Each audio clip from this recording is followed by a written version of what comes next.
Some 40 mayors from around the world are here in Paris for a City Lab conference, a way to network, share ideas, and flex the collective muscle of municipal decision makers. City Lab, organized by The Atlantic.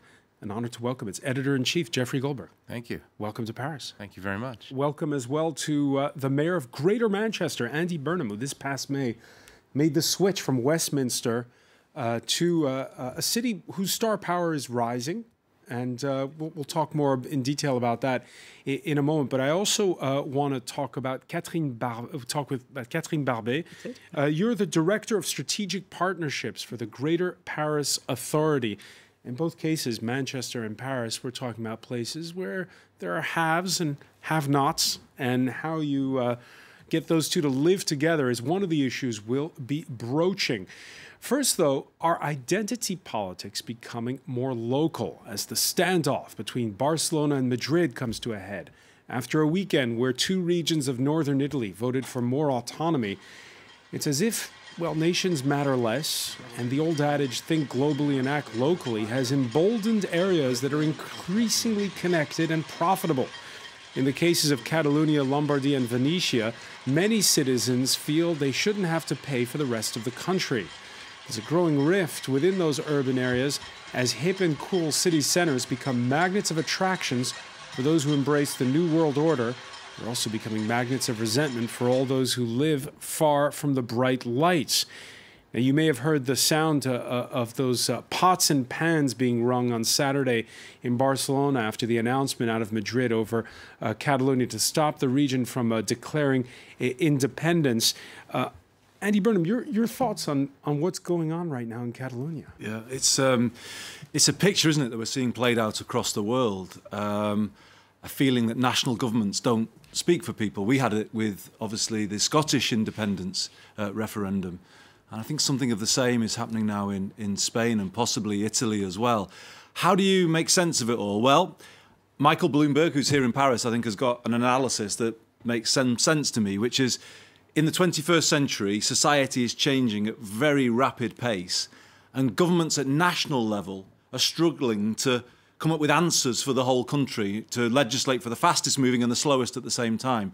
And so consequently, they look more and more dysfunctional. And I would certainly say that's true of the UK government right now, struggling with Brexit. So this, I think, is part of what's happening. Somebody once said that the 19th century was the century of empires, the 20th century was the century of national governments, and the 21st will be the century of city mayors. I'm certainly hoping that that's the case. Yeah, and you campaigned on something I would call, hold on, let me look it up here, Northern Labour, this idea of a new identity that's less London-centric. Correct. You see, in the UK, we have a very centralised political system, and I was part of that for 16 years.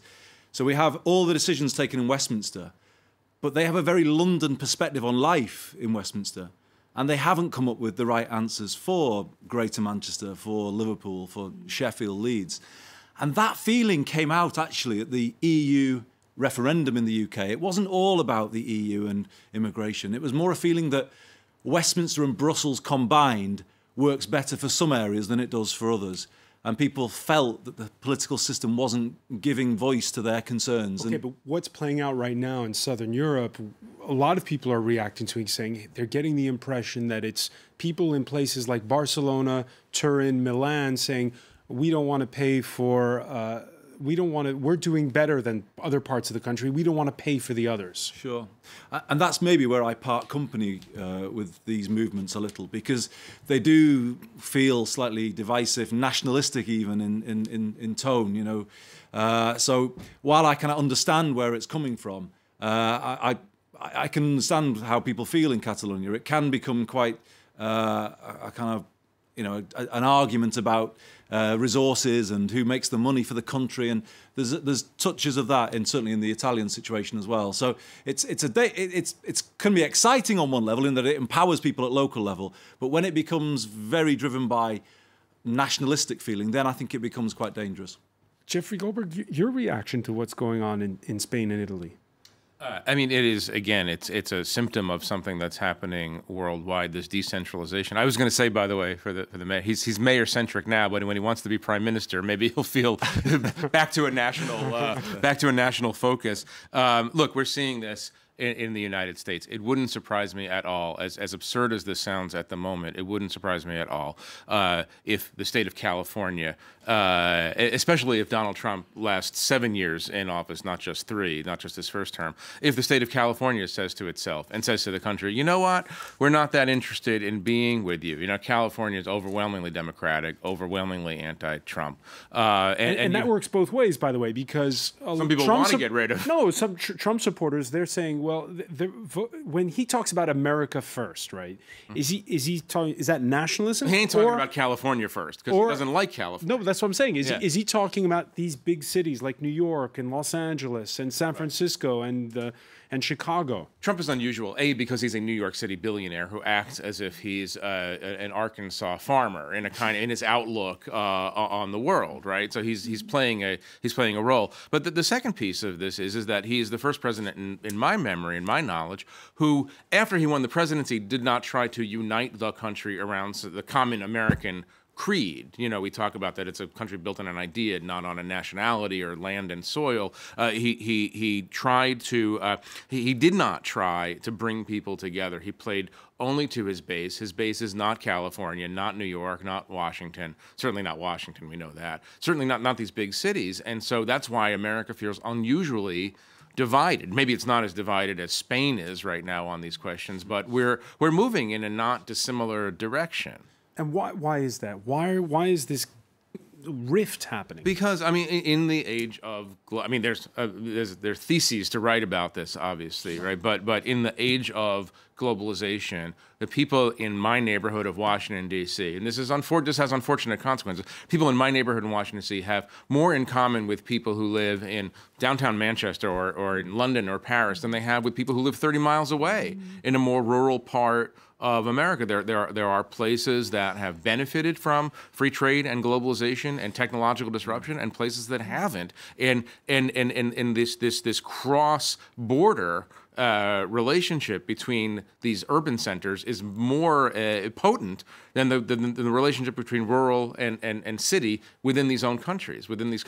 The equivalent of sucking the air out of the room, these big urban centers, they attract all of the capital, all of the limelight. There are parts of America you drive through and you just feel the absence of money, and you don't feel that absence in Los Angeles or San Francisco or New York. Catherine Barbet, did you smile a little bit when you heard Andy Burnham say how the UK is very centralized and London makes it a very centralized place? Because it's a federal state compared to France, right? I mean, here it seems as though every year we've been talking for decades about decentralization, and yet every year there's more and more people there's 12 million people now in the Paris area alone. So that's what, 1 out of every 6 French people?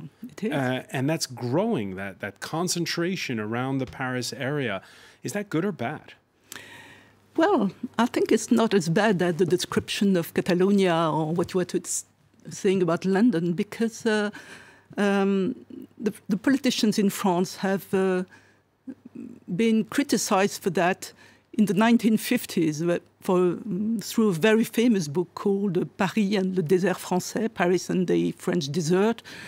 And so all the French governments in that time have decided to have a very dynamic regional policy, so that they will send... Which has worked up to a point, right? Which has worked a lot, because for the big cities outside Paris have really developed a lot and have attracted many firms, and also a lot of population. The growth of population in metropolises like Bordeaux or Nantes is faster than in the Paris region. But you and I both know, for instance, you still have cases where they have the weather report, and if there's a little cloud over Paris and sunshine in the rest of the country, they'll say the weather's bad today. No, it doesn't exist anymore. No, the problem is more like the one you were describing. It's between the very secluded areas like central France and not the outskirts of Paris, but the deep bottom of the Paris region, 70 kilometers from Paris, for instance. This is difficult, and life there is very poor, and people feel, that's right, that they suffer from the wealth of the metropolis and the capital of France. But it's not true, in fact, because several economists now in the past 10 years proved that the French economy takes a lot of profit from the dynamics of the Paris region. The Paris region produces more than 30% of the French wealth, but it only resentment, doesn't it? I mean, there's no, but it only spends 22% of this wealth, and the rest is redirected to the rest of the country. That's not the perception, is it, among the French? There is this resentment of Paris. It has always been, but I think it's not that strong. In fact, it's more a position between secluded areas in the mountains and, well, there's a lot of unemployment and that sort of thing. Hopeless countryside, if I can say so, and big cities, more than Paris against the rest of France, as far as I can. You talked about this being the century for the city-state. So when you look at, for instance, you're espousing devolution for England, not just for Wales and Scotland. Yeah. What is it? Why? What for? Well, if you look back at the history of devolution in the UK, about 20 years ago, we got a mayor of London and the Greater London Assembly. We got devolution in Wales, Northern Ireland, Scotland. And in that time, the voice of those places through devolution has got louder. So people in the north of England feel that, and they think, well, hang on a minute, who's speaking for us here? So it's created a sense of dislocation, I would say, in parts of the country. So to be fair to the government, they've recognised this and started to talk about devolving power out of Westminster to the English regions.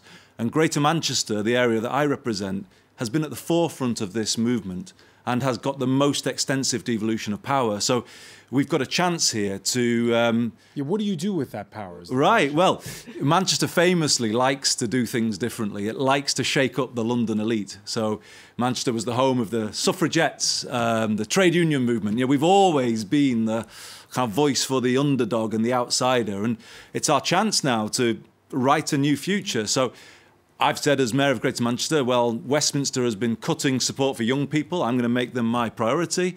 While Westminster has neglected manufacturing and industry and the industrial base that was there in the north in the past, I'm going to prioritise it.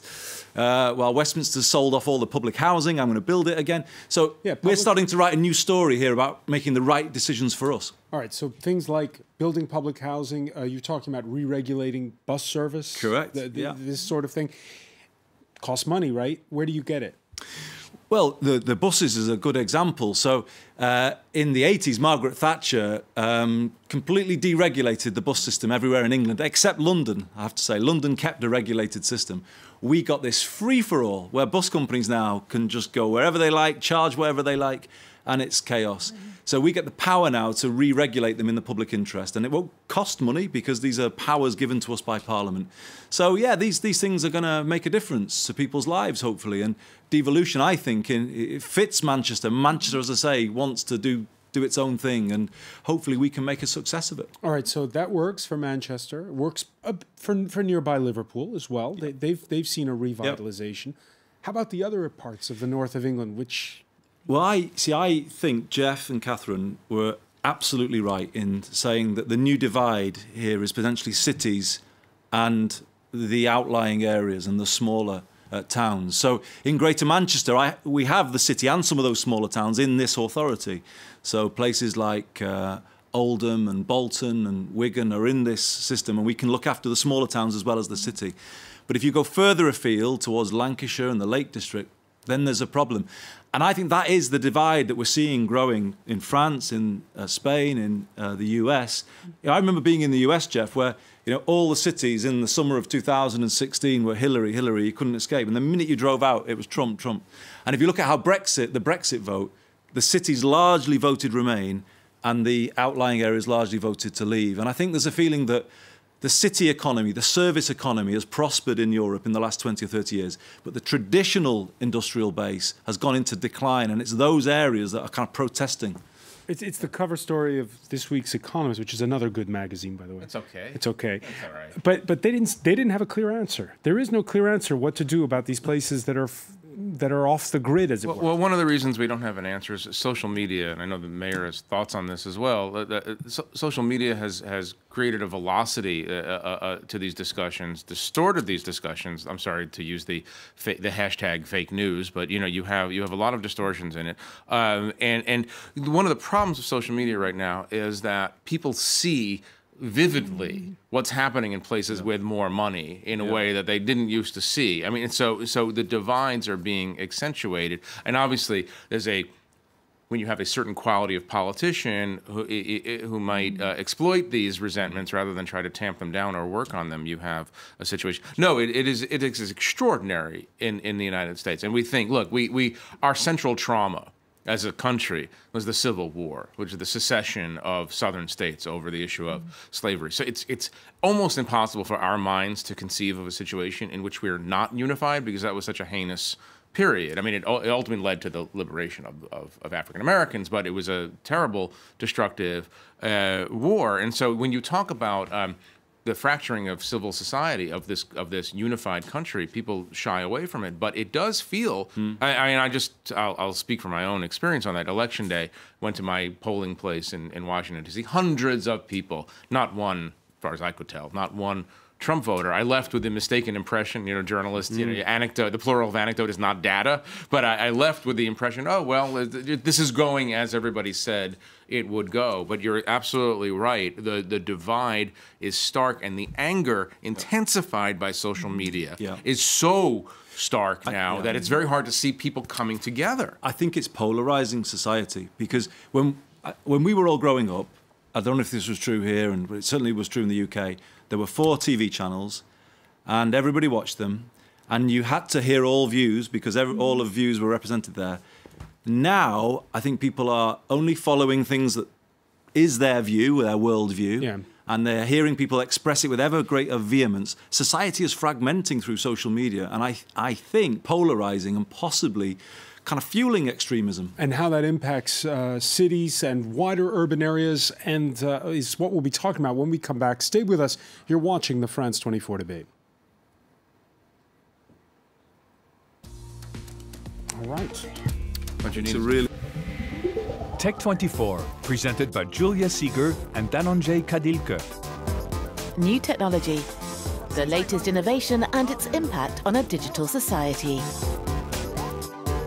Tech24 on France 24 and France24.com.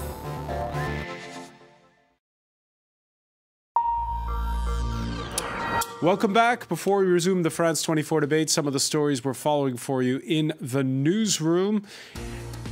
The U.S. Secretary of State in Iraq after a surprise visit to Afghanistan. There, Rex Tillerson offering a place in government for moderate Taliban who renounce violence. 1 year on the after the dismantling of the Calais jungle, fewer people, but more precarious for them living in the woods. Charities denounced living conditions in the north of France there. The Catalan Parliament to convene Thursday, one day before the Spanish Senate is to ratify direct rule. Separatists in Barcelona call for civil disobedience if Madrid goes through with it.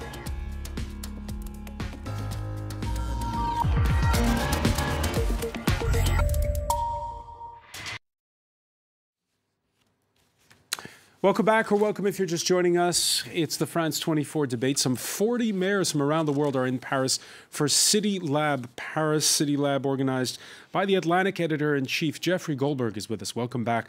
Welcome back as well to the Mayor of Greater Manchester, Andy Burnham, and Catherine Barbet, Director of Strategic Partnerships for the Greater Paris Authority. Before the break, we were talking about, well, the resentment between those who live in the big city and those who live further away. You're 2 weeks into the job, Andy Burnham, back in May, when you have that terror attack against an Ariana Grande concert. What are your thoughts on the motive for that? Because like with the Bataclan attacks in Paris, there obviously was this targeting of, well, this sort of urban lifestyle, wasn't there? Yeah.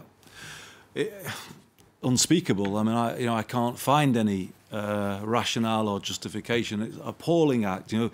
I've been there with my kids coming out of that. Everyone in Greater Manchester had been in that place, so it was well known. And if you were to target it at that time, you are indiscriminately targeting children and families, particularly at that concert.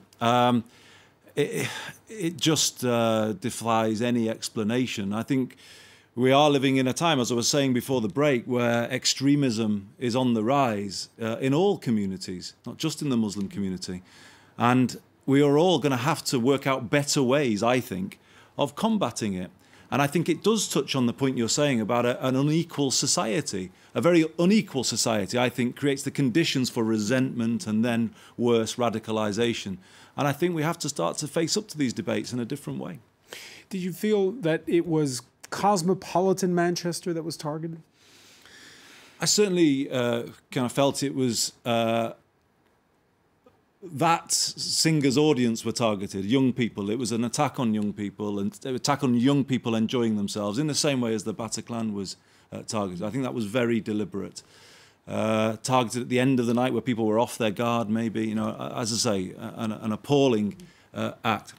Catherine Barbet, the attacks here in Paris that we saw, there was that moment of unity right after the first attacks, the Charlie Hebdo attacks, when there was that massive demonstration. One of the criticisms leveled was that, well, the suburbs of Paris, which are part of the greater Paris area, weren't represented enough in those big demonstrations. Well, I suppose there are always critics about the way the suburbs are represented, but I'm not sure this critic was really significant. The suburbs of Paris are everywhere in our life. People work in Paris, and the problem is how to help them to find work, how to help them to move in the metropolis, and how to help them to create their own jobs, because there's a lot of creativity in these suburbs. And these are the answers we can bring. Now, at the time, the resolution was made that there would be more done for what the French call le vivre ensemble, the living together. Do you feel in your work that you do that more is done now, that there's a greater consciousness of bringing together those who feel left out by the fun in the center of town? Well, a lot has already been done, and in the past decades, through the politique de la ville and that sort of policy that brings a lot of money to suburban areas, and especially to social housing districts. The problem is that the transport system in the Paris metropolis was not good enough to help these people to go to the employment areas or to go to university as fast as possible, just because in the time these outskirts, these banlieues were built, car were the predominant way of transportation. So what is new is that 10 years ago, a new transport system has been decided to make a circular line of 200 kilometers underground subway around Paris. Yeah, sort of a big ring project. road around Paris, but in the suburbs, very ambitious project. So that people can go from one suburb to another, because the employment areas are now developing faster outside Paris than inside Paris. And there are also many universities outside Paris, but people who live there just can't go from one to these areas without going through Paris and then back again. So especially the northeast of the Paris area has a lot of transportation problems. And isn't it interesting, Jeffrey Goldberg, because we spoke about the buses in Manchester, the metro system in Paris. Transportation seems to be at the heart of it all. Transportation seems to be at the heart of one subject. Can I just come back 1 second to the terrorism conversation? Because that was interesting, because there are some universal truths that we're talking about here, and there's one specific one that I don't think we've addressed. And yes, I do believe that you can solve a lot of problems with economic development and better transportation, a feeling of enfranchisement rather than marginalization of populations that are prone to preyed upon by ideologues. But let's remember something about this kind of terrorism that we're talking about. Many of the most notorious terrorists out of Muslim extremist circles were actually wealthy people. They were not poor. The 9/11 hijackers, for instance, Osama bin Laden himself was a multi-millionaire. There is an ideological component here that is not going to be solved by better transportation or by economic development. You can work at the margins. You have to actually think about what is the ideology that makes people move from resentment, which is a universal human quality, resentment, to actually thinking that you can take out your frustrations on innocent women and children at a concert in Manchester. I mean, that's definitely true, Jeff. Those who've organised this over many years have had access to wealth and power, no doubt, but it's the new mode of operating, which is to target the lone wolf approach, isn't it? Right. So basically, these people are then passing a message to, your life is you're not getting a fair chance. They are discriminating against you and your community. My only and point, I think that's how they working now, isn't it? Right. But my only point is that if poverty were the explanation and marginalization were the explanation for terrorism, then Haiti would be the world center of terrorism. So you have to have an added overlay. This comes through the internet, by the way. The lone wolf phenomenon is not actually a lone wolf phenomenon in that you can become radicalized through the exposure to social media, and that's what makes his job so difficult. Is that these are not vast networks necessarily. These are people who are self-radicalized through their exposure. Yeah, and jihadists planting a bomb is, of course, the most extreme case, but there's a kind of resentment that we talked a little bit about in part one of our discussion between the haves and have-nots, or if you want, the haves and have-littles. Of course, it's resentment that's expressed in different ways. I'll mention the B word, Brexit. There was that in Greater Manchester, the city of Manchester itself, 60% votes to remain in the European Union. Of course, the numbers inverse themselves the further you go away from the city centre. That's absolutely right. And that does create for a very divided society. Even in a place like Greater Manchester, it was very split. But what made me proud, though, after the attack, was the way that Greater Manchester came together. And there was, like with Paris, as we described, a real understanding that the best answer to terrorists and extremists is to not let them change how you live your life, not let them divide us, not let them make us hate each other. And that was well understood by the people of Greater Manchester, and it made me quite proud as mayor to see that response. And I was quite at pains to point out that the individual who committed this atrocity, and it was an awful atrocity, no more represented the Muslim community of Greater Manchester than the person who killed my friend, the MP Joe Cox, represented the white Christian community in West Yorkshire. And I think it's really important to kind of say that these people do not represent, by definition, they are extremists and not people who are voices of the whole community.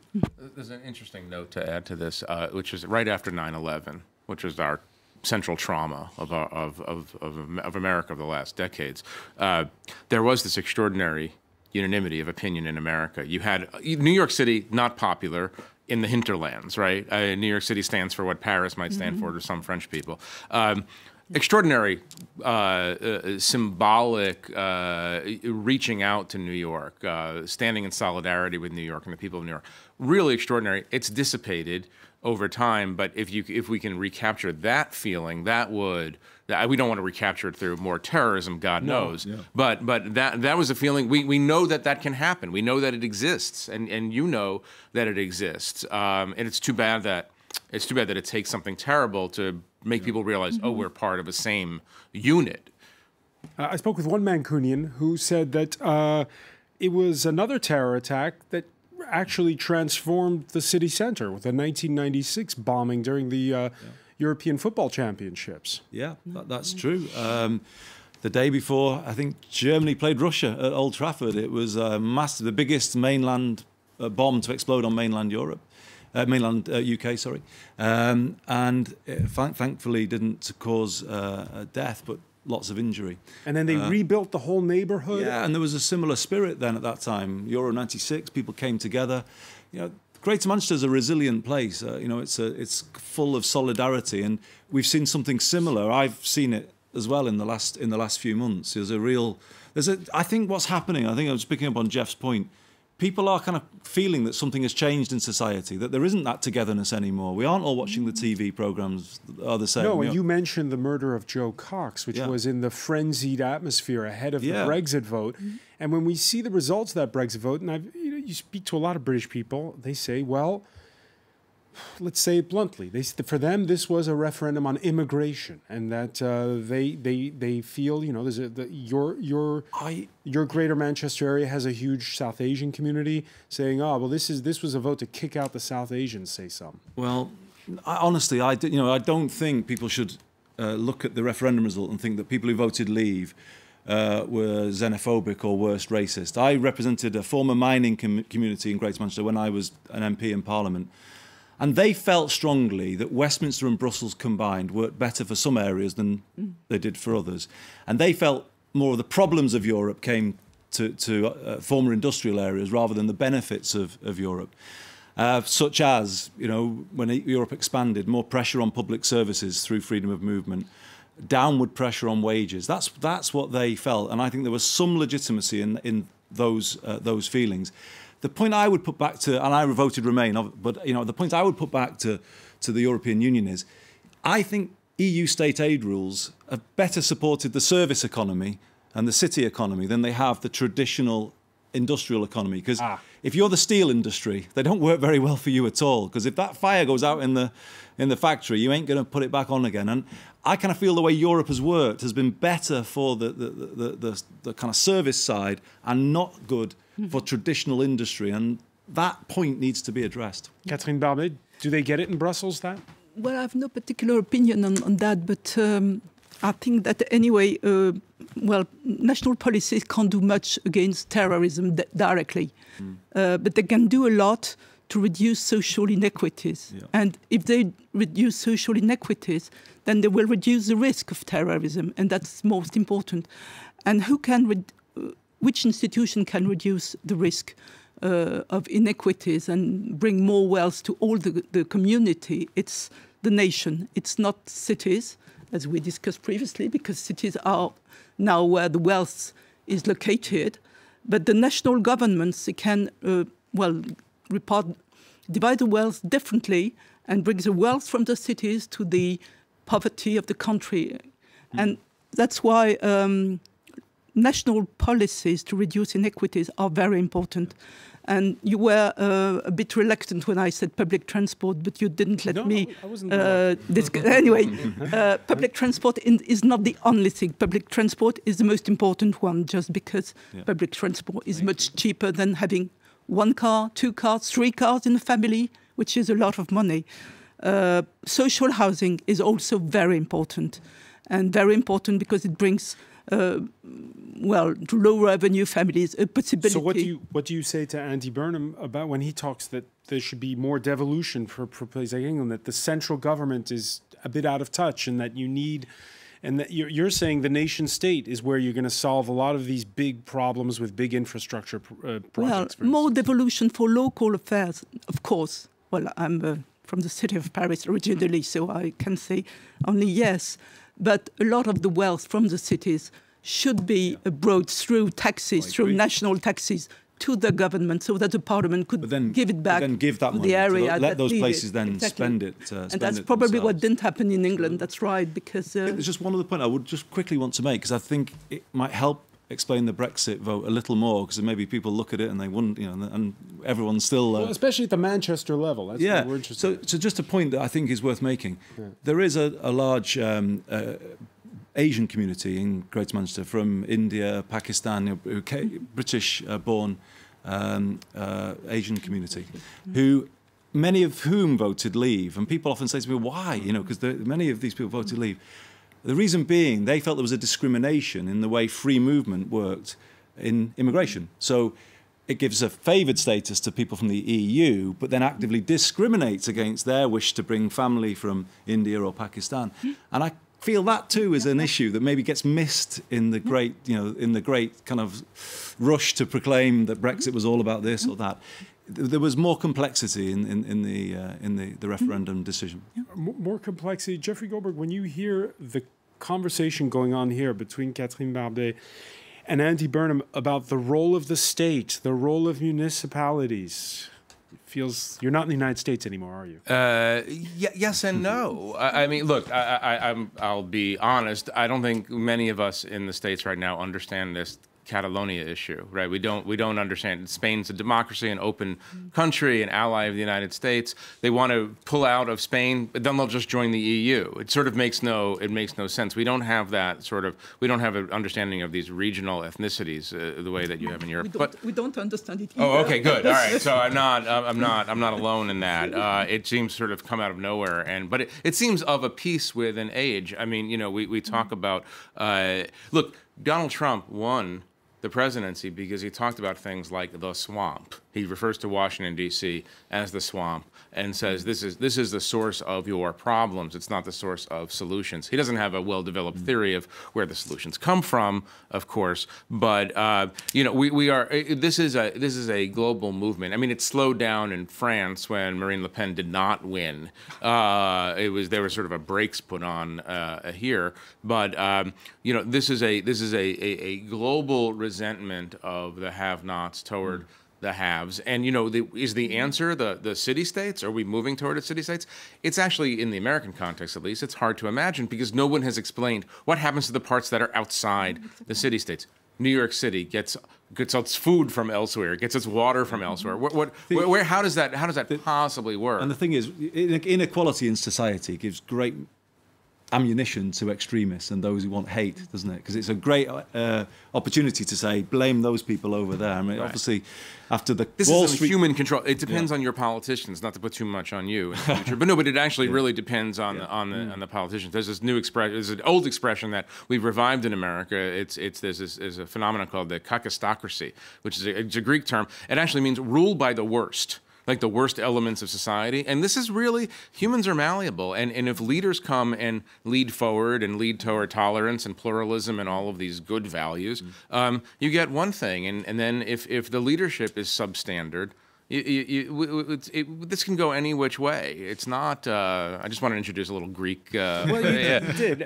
To which I'll answer asking you, well, just about, isn't this just a story about growing inequalities? Yeah. Again, it gets back Catherine's to the idea that these large metropolises are, have always wanted to go to the big city and see the bright lights, and that these Remember, poverty in the United States, I can't speak across Europe, but poverty is actually down. I mean, this has to do with perception as much as a kind of reality. Perception that the cities are gaming you, right, you know, taking advantage of. The corollary of. to that, and Andy Burnham, there are plenty of cities I know in the greater Manchester area that are like this. Yeah.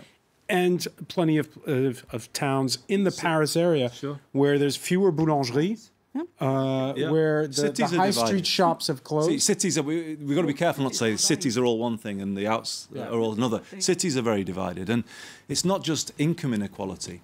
In the UK, there are, I would say, the third of society, the lowest third, is living without basic security in their life. So we have a cancer called 0 hours contracts, where people don't get told how many hours they're going to work from one week to the next.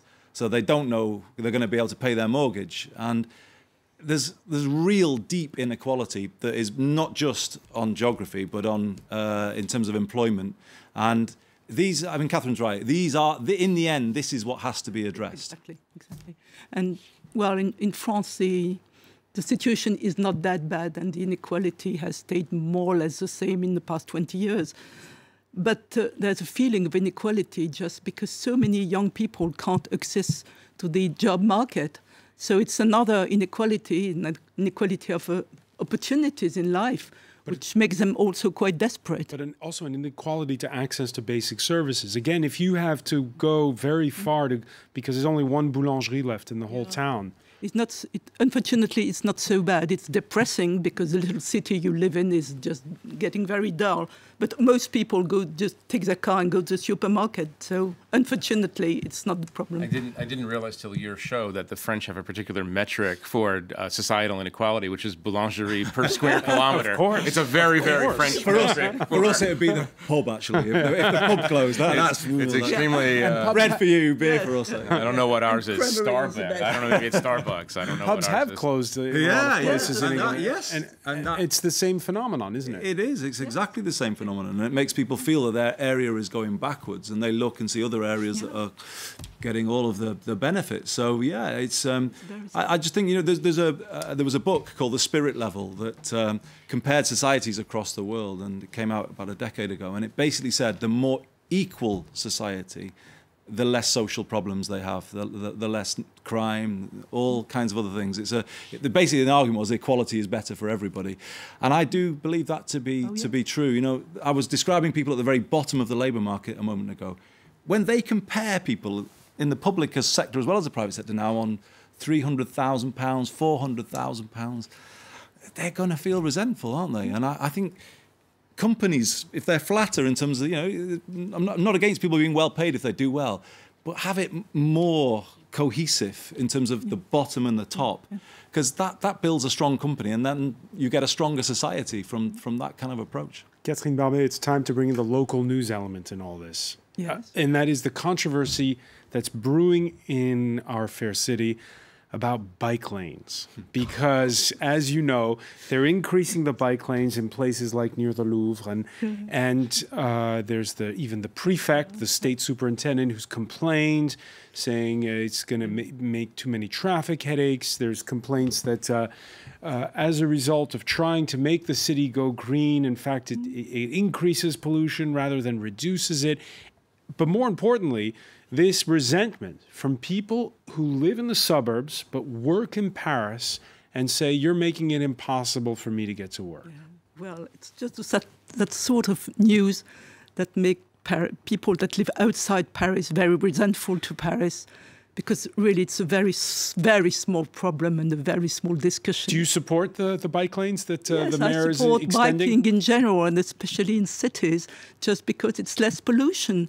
And speaking about the Greater Paris Metropolis, all the territory of the Greater Paris Metropolis, which is just as big as New York City in comparison, is less than 2 kilometers from a station of underground mass transit. So 2 kilometers, okay, it's a long time walking, but biking, it's very short. It's 10 minutes, 15 minutes.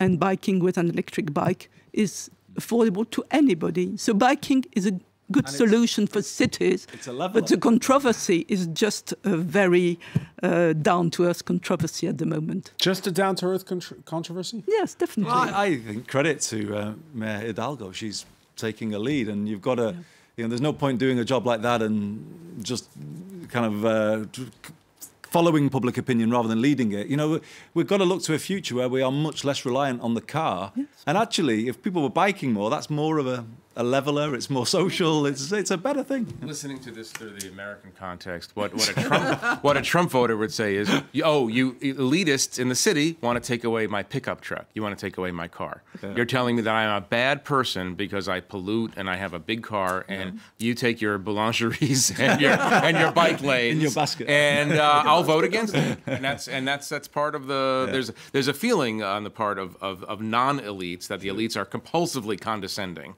Right, I'm not endorsing or denying. It's just, this is the feeling. Yeah, it's exploited. It's exploited by people on the right, certainly. But this is where Steve Bannon is obviously the king of this in the American context right now. But this conversation is the conversation they would hear and say, you're judging me and my choices. Debates have become too simplistic, though, haven't they? People are always kind of trying to characterize cycling as it's all for this. And I think we've lost the nuance in, this is why this program is so nice, that you can have a long discussion rather than it all being like this. Unfortunately, the clock does catch up with us, but I want to thank you so much, Andy Burnham. I want to thank as well Jeffrey Goldberg, Catherine Barbet for being with us. Thank you for joining us here in the France24 Debate. City Labs runs through Tuesday. Tomorrow, yes. Through Tuesday, right here in Paris.